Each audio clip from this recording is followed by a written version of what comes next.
Commune, l'amendement 257 rectifié. Madame Lienemann. Oui, on propose de modifier les mots à l'alinéa 11, article 1er, après un alinéa, on rajoute un alinéa ainsi rédigé. On substitue au mot 40% entre 1990 et 2030 les mots 57% entre 1990 et 2030 et de réduire l'empreinte carbone de la France de 57% entre 1990 et 2030. Pourquoi cela ? Parce qu'en fait, cet amendement reprend l'avis du CNTE qui souligne l'attention particulière qui doit être portée à la réduction de l'empreinte carbone engendrée par la consommation de produits importés.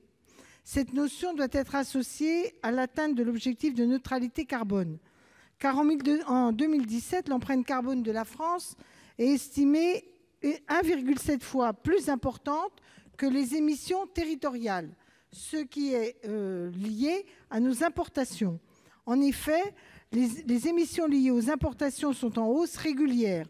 Elles ont augmenté de près de 93% entre 1995 et 2015, alors que les émissions produites sur le territoire national baissaient dans le même temps de près de 18%. Il est donc essentiel d'avoir un suivi et des objectifs ambitieux pour l'empreinte carbone, au même titre que pour les émissions territoriales. C'est une des façons d'obliger, de lutter contre les délocalisations, la réorientation de notre industrie, de nos productions locales, et comme je le disais tout à l'heure, de ne pas multiplier des échanges inégaux, injustes et qui, par ailleurs, polluent la planète. Si. Nous passons à l'amendement